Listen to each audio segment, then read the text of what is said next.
Ce qui posa problème avec l'avènement de la Pentecôte, c'était l'héritage, la formation et la tradition d'hommes bons et offerts. Ils sont souvent appelés pieux, confrontés à une divine et nouvelle signification, à une ouverture d'esprit céleste et spirituelle que leur offrait la venue du Saint-Esprit. Redisons-le, les actions radicales du ciel, comme dans le cas de la Pentecôte en général et pour Pierre et Saül de Tarse en particulier, montrent que ce nouvel ordre était nouveau et non pas du replâtrage. C'était un ascendant total, un règne, une nouvelle souveraineté qui s'introduisait. Pierre, sur la base de l'interprétation qu'il avait de l'Ancien Testament concernant la nourriture impure, avait ergoté avec le Seigneur.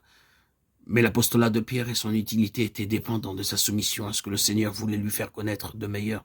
Ce fut une crise qui conduisit Pierre au seuil d'une découverte et qui l'avait absolument ébahi. Pouvais-je, moi, m'opposer à Dieu? Acte 11, 17. Il y a ici un principe.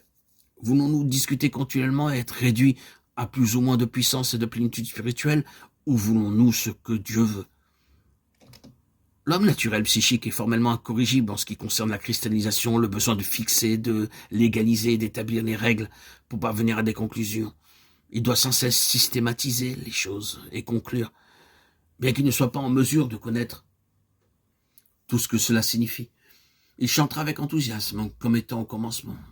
Ce sera maintenant et sera pour toujours, parce qu'il est marié avec les formules. Il recourt presque mécaniquement à fixer les choses, à les mettre dans un cadre, à les mettre dans une boîte.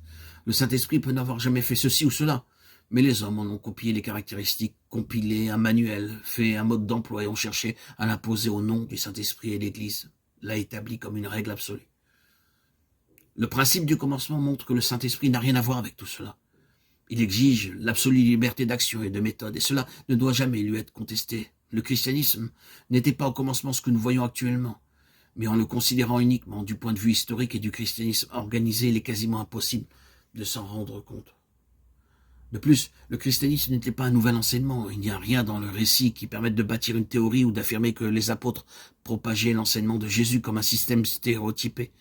Ils ne répandaient pas dans le monde païen ou juif de nouvelles doctrines en tant que telles ou un nouveau système de vérité.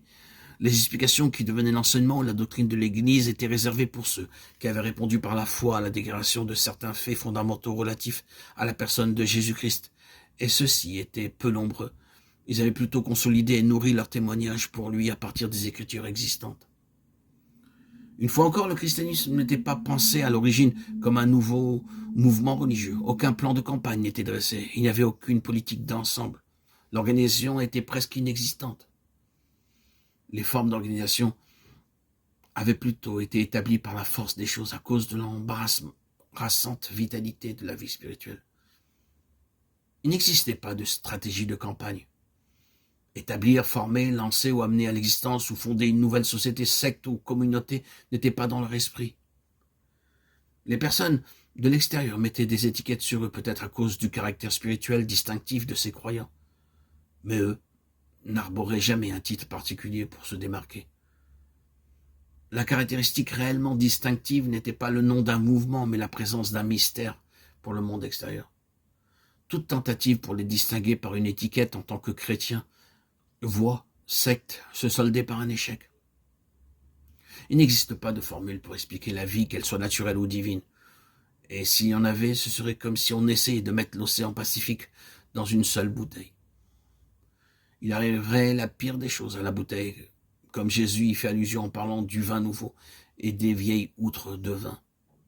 C'est cette loi de l'esprit de vie en Jésus-Christ qui décrivait l'expérience, qui l'expliquait et qui l'enseignait, qui générait l'action et qui constituait la forme organique au commencement.